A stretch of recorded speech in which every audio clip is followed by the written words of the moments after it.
Good morning. It is Monday, October the 18th, 2021. Welcome to another edition of the National Newspaper Publishers Association's Let It Be Known. Texas Republicans have drawn a congressional map that carves up Democratic reps Sheila Jackson Lee and Al Green's districts, siphoning off thousands of Black constituents. This morning, we are going to discuss the ramifications with Texas Metro News and IMessenger media publisher Cheryl Smith and the great associate editor of the Houston Forward-Times and fabulous NNPA columnist Jeffrey Boney. Jeffrey wrote an amazing article about this. We're going to talk a whole lot more about Jeffrey's article. In fact, we can bring up a quote that was given to him from Sheila Jackson Lee and Representative Al Green. And that quote really underscores what's behind all of this. They say the extreme racial gerrymandering that the Senate is proposing makes it clear that they have no desire to follow the basic tenets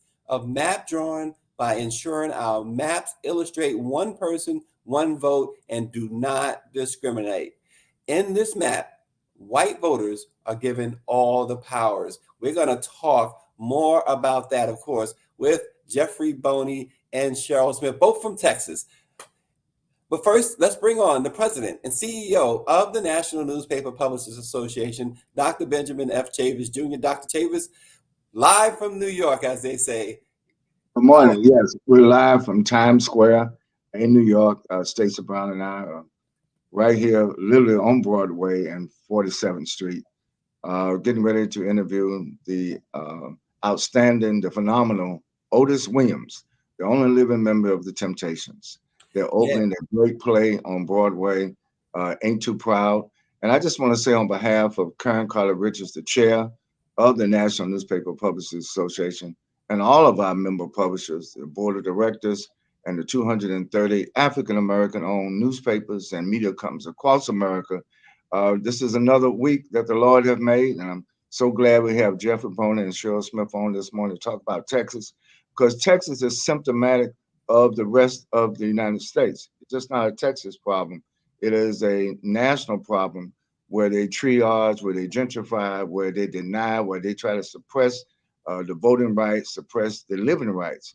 Breathing while Black is a problem in America, and we have to straighten it out because of systemic racism. That's why the Black press is so important, and we're looking forward to today's interview, Stacey. Yeah, and before we get started with the news headlines, two things. One, I want to welcome back and say good morning to Bobby Henry of the West Side Gazette. Bobby was on vacation. We missed Bobby the last week or so, but it's good to see him watching from Fort Lauderdale, Florida.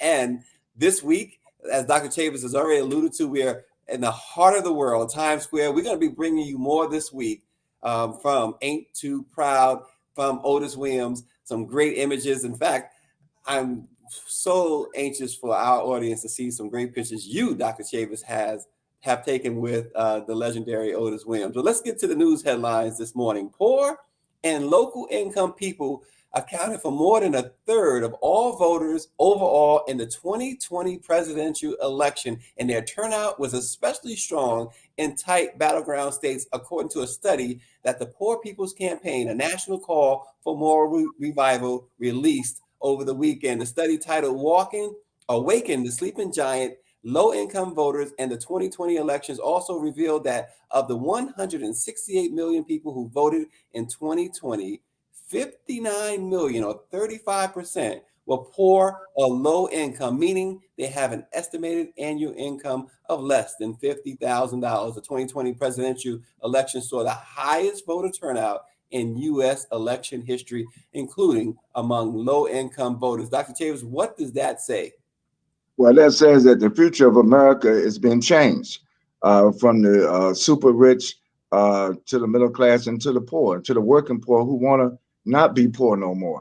That's why people are voting in record numbers. And so 2022 is coming out.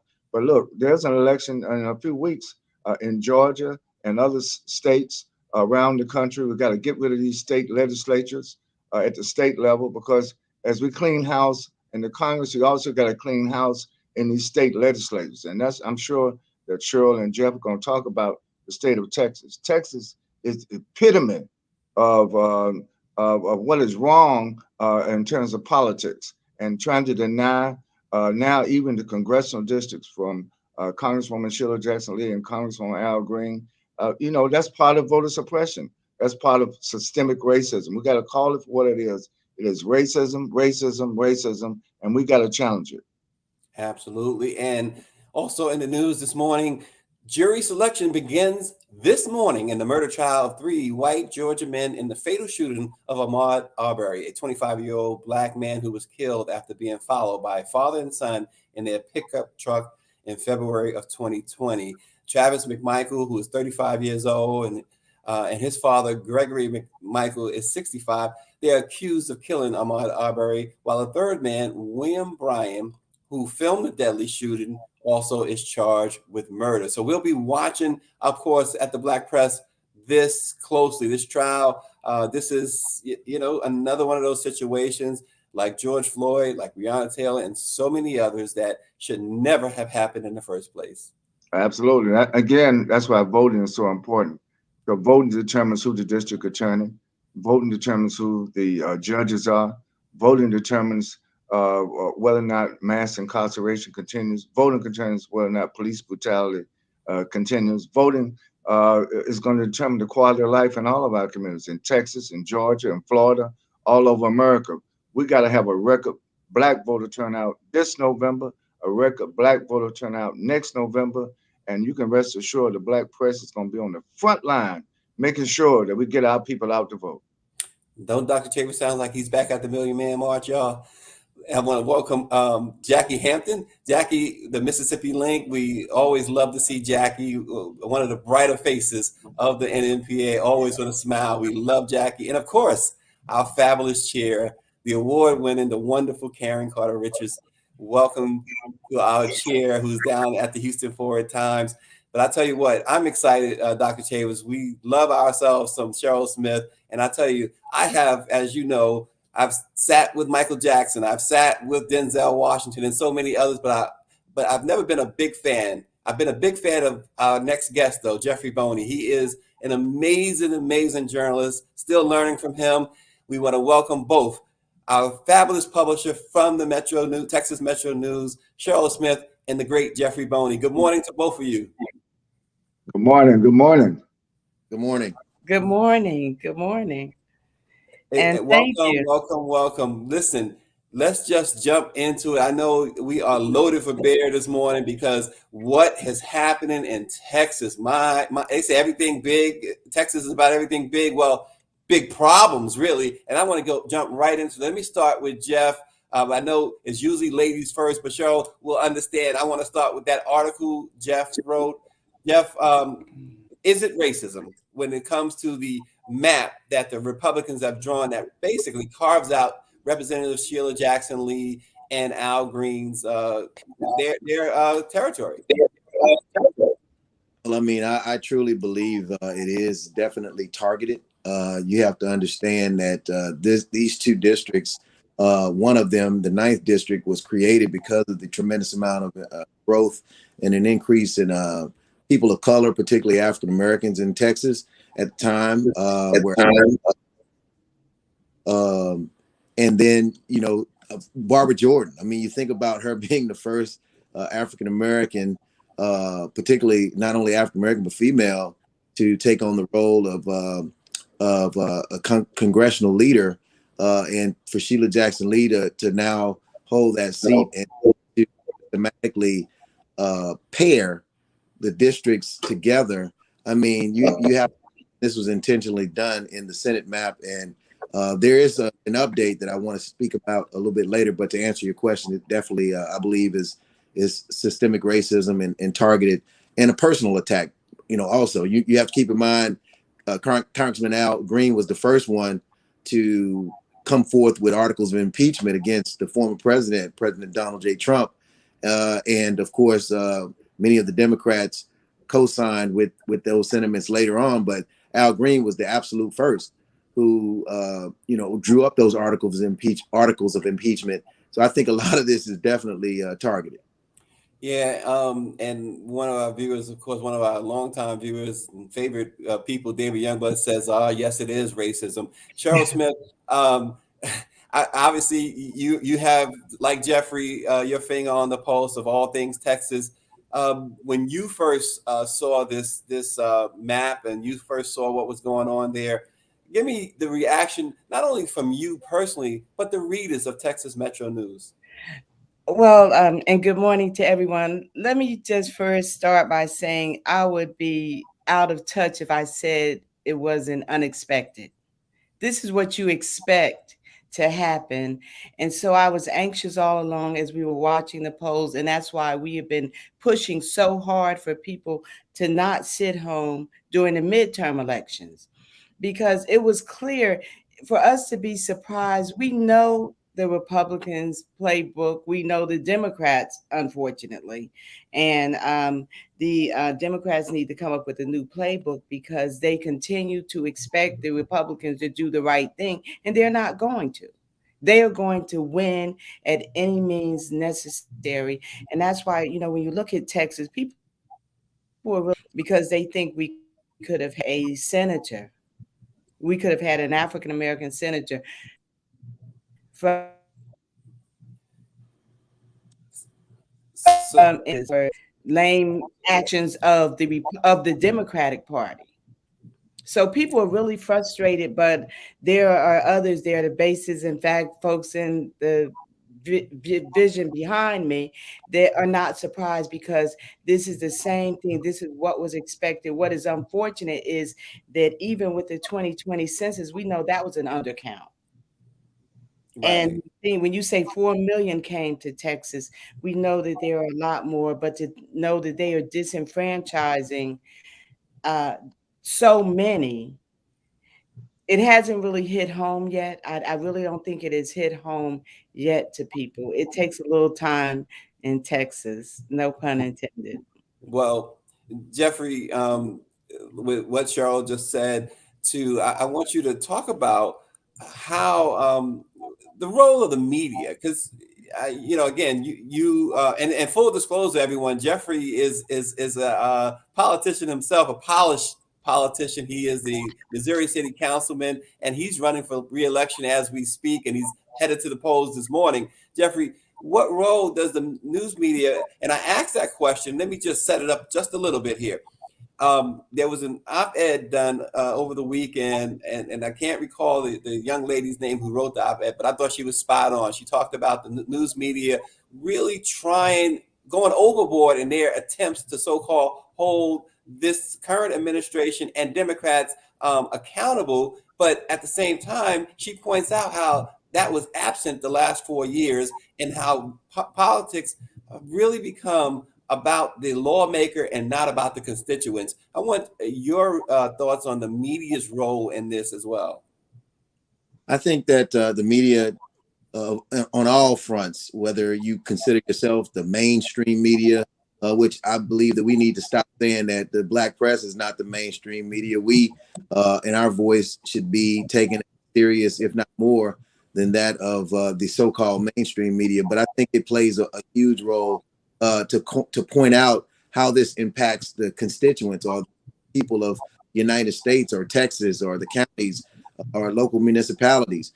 This map is no way reflective of the 95% minority growth in Texas over the past 10 years based off of the recent result of the 2020 census. I know that Cheryl just pointed out that there was an undercount, but even still, it showed that we had 95% minority growth in Texas. And what this does is this takes the Republican seats from 11 safe seats to now 22 safe seats.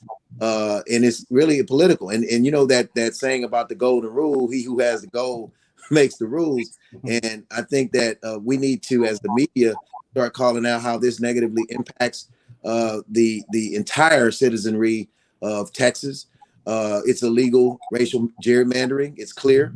Now more than ever, I think we need to rely on the United States Senate and the Congress, particularly the Senate, who's holding this up to pass the John Lewis Voting Rights Act so that they can restore the freedom to vote and ensure that all Texans and all voters across the country are given the fair representation they deserve. But it takes the media highlight that and push for this to be I guess considered and strongly taken into consideration, regardless of the political affiliation.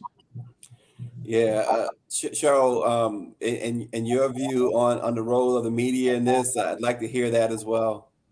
You know, really what is happening to the Biden administration is like in a relationship, when someone has been in a bad relationship so often that when they get a good relationship, they try to make that relationship pay for all the transgressions of the ones of the past. And so you have journalists who realize finally that they got it wrong, that they did not cover the Trump administration like they needed to. And there's a little bit of overzealousness, but also what we do have is the same line that has a lot and you all have talked to people in the Biden administration. They are having to debunk a lot of false information that's being put out there, from everything from HBCUs and the amount of money funding going to them. So, you know, we have to hold the media accountable, but I can tell you the Black press is on it. And we have been very strong in addressing the issues. And that's why we need the support, and we need to even come even harder. And it's going to be really interesting when these midterm elections really, really heat up, because some people are going to lose their jobs, not because of redistricting, but because of decisions that they made. And as far as journalists journalism, in journalism organizations, you have to call people out, but journalists are not afraid of the Biden administration like they were afraid of Trump. They were afraid of Trump. They were seriously afraid to say anything. They did not want a tweet to come out about them. And that is really unfortunate, because they let the people down. The Black press did not let the people down. We covered Trump and we covered the truth. Yeah, and apparently, Dr. Chavis, there's still some fear of Trump, a lot of fear of Trump. We look at the insurrection on January 6th, and Republicans are pretending like it didn't happen. And they were in that building too, Dr. Chavis. Well, yes, and again, I want to thank Jeff Boney for the power of his insight, the power of his pen. I want to thank Cheryl Smith. She's also not only a distinguished publisher in Dallas, but she's also the Region 4 president. We have some of our strongest newspapers in Region 4. But let me say this. Let me tell you why I'm optimistic. Black votes matter. Black lives matter. Black church matters. Black press matters. And the things that we have to do, we have to reawaken our own selves, our own power. We can change this. The Republican Party has become the party of white supremacy. The Republican Party has become the party of trying to overthrow American democracy. And that doesn't mean that the Democrats are doing everything right, but there's no comparison to what is going on. And we can't be, kind of bystanders. I think in Texas and Florida and Georgia and all these other states that we're looking, we need to start pushing now to get out a record voter turnout. And we need to start calling these people for what they are. You know, we need to pull off, they've taken down, some of them still don't wear the white Klan robes, they wear black robes, or they wear police uniforms, or they wear correction. But our role in the Black press is to change the narrative. Our people need to be inspired, need to be motivated. Yes, we describe all the problems, but after we describe the problems, we got to say, this is what we're going to do about it. You know, we need to vote some of these people out of office, as well as vote some people in office. So, Jeffrey, with what Dr. Chavis just said, let's switch it to solutions journalism, right? Solution to the problem. You guys already talked about and addressed the John Lewis Voting Rights Act and other voting measures that the administration has been trying to push through the Senate. Aside from that, what else can be done? Right. So at this point, let me just talk about the subject at hand, which is how the proposed Senate Bill 6. Now, and I want to also keep this in mind that we're talking about what just happened with this bill. They removed downtown Houston, 3rd Ward, Freedmanstown, Texas Southern University, U of H, and even Sheila Jackson Lee's own home out of her district, the 8th congressional district, and they moved Congressman Green's district office and his home in the 9th district, and a large number of Black constituents between CD19 and CD18. What we have to do right now is understand, and there was an amendment that was just passed. Special session ends tomorrow, Stacey, Tuesday, October 19th, and that's the last day. So that amendment that just got passed by the Dean of the House, Symphonia Thompson, and Chairman Harold Dutton, which actually restored the communities in CD18. Hopefully, now that it's gone back to the Senate and the House, so they can resolve the differences of each version of the bill. Hopefully, that will be resolved, and we won't have this issue, and it gets sent to the governor's desk without issue. It doesn't address the fact that though many minority people, particularly Blacks, are being disenfranchised with this new Senate district map, and what we need to do is vote. We have to get people. You know, we keep pushing about registering to vote, but we not only need to get people registered to vote, they need to get out and vote and understand that all elections matter at the local level, at the school board level, at the county level, state level, and federal level. It's not just president or midterm. You got to get out. Yeah, and Jeffrey, I want to quickly go back to you before we go back to Cheryl Smith. At the local level, you're a Missouri City Councilman. What type of impact can you guys, that council, have when it comes to statewide issues, if any? Well, I mean, a lot. For instance, one of the big issues that has been going on in my district and across the city as a whole, Missouri City, has been about the ever increasing issue with group homes. One of the things about group homes, we have no local jurisdiction over what happens with those group homes because they're overseen by the state. And they kept passing the buck, kicking the can down the road, saying that this group's fault, that group's fault. Nobody took responsibility. So I got with my state representative, Ron Reynolds, and proposed a bill in the last election, last session in 2019 that never came out of committee. So we revisited, regrouped, and I worked with him and other stakeholders across the community. And on the other side of the aisle, on the Republican side, a state rep worked with one of his colleagues on the Senate side and on the House side, and they were able to bring forth a bill that now not only has passed, but has been that has been signed into law by Governor Abbott, which is going to make sure that the group home issue is studied, and now we can have accountability as to who has ownership and responsibility and who we need to hold accountable for this group home issue. But it took with the state legislature going up to testify in Austin and working on behind the scenes to lobby to try to ensure that this meaningful legislation passes that not only impacts me in Missouri City and our constituents, but all across the state of Texas. Yeah, James Wright, who is from Austin, Texas, he says Ron Reynolds is a good brother and a great public servant. Cheryl, Yes.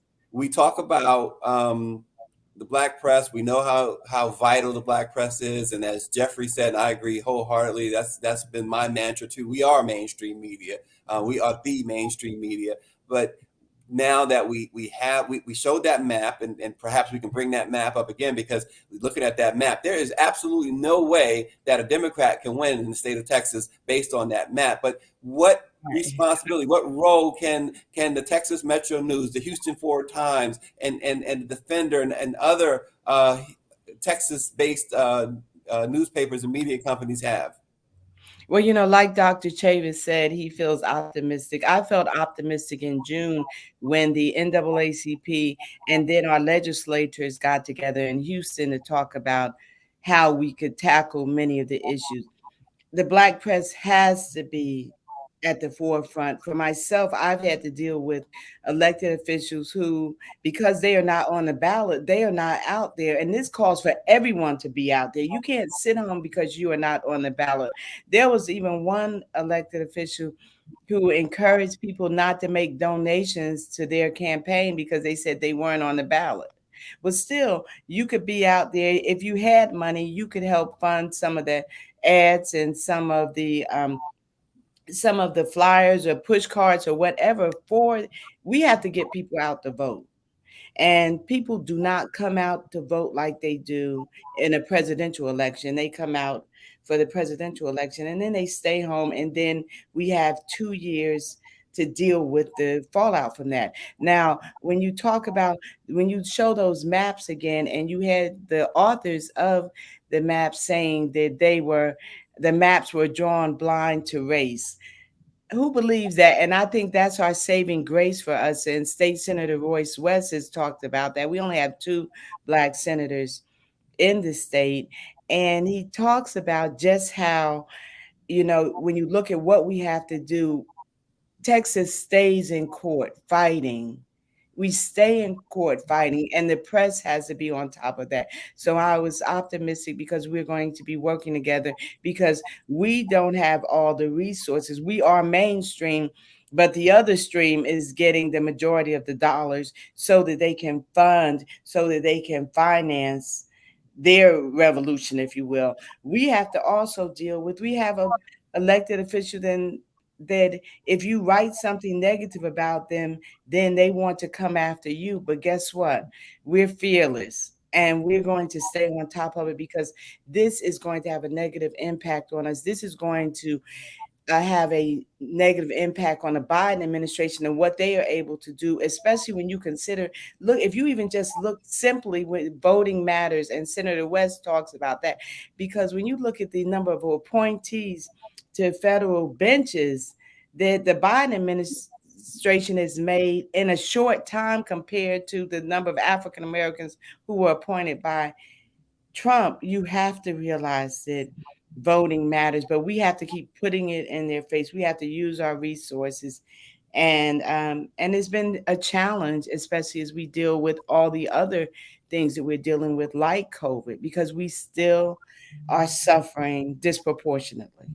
Yeah, and we got about 2 minutes left, so I want to just do a quick round robin. I want to start with Dr. Chavis, though. But Dr. Chavis, how important, and this is not going to be the same question for you, Cheryl, and you, Jeffrey. I just want you guys to sum up at the importance of this discussion. But I want to ask Dr. Chavis, so how important is it that these candidates who we see advertising everywhere, vote for me and do this, how important that they bring these, whether they Black or white, bring these advertising dollars to the Black press? Well, they have to bring the advertising dollars to the Black press and to other persons of color press, people of color press. I think undergirding all of this, look who funds Fox News. Look who advertises. Who's funding the right wing, and then look who's funding the Black press. So we do have to step up our pace. And the reason why I said I'm optimistic is because we are now negotiating with all the major corporations to do more advertising with the Black press, not because of some, feeling of guilt or some feeling of reparations, but some feeling of responsibility. Mm. I'm here in Times Square right now. I'm going to give you this quick anecdote. On all the billboards in Times Square right now, which is the advertising capital of the world, media capital of the world, they're all people of color on all the billboards. Why? Because we are the major consumers now. We're the major spenders. And we have to call upon all these companies that want us to buy their products. They need to advertise in the Black press. Because I can assure you, we're not going to be asleep. We're going to get our people out to vote and allow the money that's spent even by the DNC or the DCCC. These are Democrat organizations. They need to spend more money with the Black press to get out to vote. We can turn Texas around. Yes. This is a warning. That map is a warning. And we need to rise to the occasion. I think the Attorney General of the United States, the Justice Department of the United States needs to indict these officials in Texas that are in clear violation of the Voting Rights Act. Cheryl Smith, Jeffrey Boney, quickly. We got less than a minute. I'm sorry, but this is an important conversation. Final thoughts from each of you. All I can say is vote and support the Black press. And Dr. Chavis, I just have to tell you, I love this show, and I tell people all the time, get up, and we have to start falling back in love with ourselves and supporting ourselves, because it is a challenge sometimes with our own people, because we're working for them. And so, as we look at SB 6, and we could have talked about SB 8, I do interviews across the country because people say there's always something crazy going on in Texas. And I just want to close by saying I'm actually from New Jersey. I live in Texas, but I'm from New Jersey. Jeff, Jeff, I look up to you. You are a fabulous journalist, an unbelievable journalist, and an even more solid human being. Your last thoughts on this, Jeff? I want to just echo everything, and I want to thank y'all for having me on the show again. Hope to be back on again. And I just want to say that, we do want to encourage people to get out and vote, but also I want to encourage those that we vote for to do their jobs and to fight and advocate and do everything that they can. I remember us for years now through the NNPA getting promises based off of the advocacy work of Eleanor Holmes Norton about getting more advertising dollars from the federal government. And to date, we haven't gotten that increase or those dollars coming in. So, yeah, you want us to advocate. You want us to write about the John Lewis voting rights bill and all the other efforts and to advocate for you. But we need you to do the same. It has to be reciprocal. And we need y'all to step up so that we can have the resources and streams, as Cheryl talked about, to be able to do our jobs and do an effective job at it. And just some breaking news from Bobby Henry as we close. Some sad news. Bobby Henry is reporting that Colin Powell has died from COVID-19. What a stunning and sad loss. We're going to look into this. We're going to bring you a whole lot more on that tomorrow on tomorrow's show. Colin Powell has died from COVID-19. Sad note to end this morning. Everybody stay safe and stay well and love yourself and start your day and end your day with the Black Press. We'll see you tomorrow.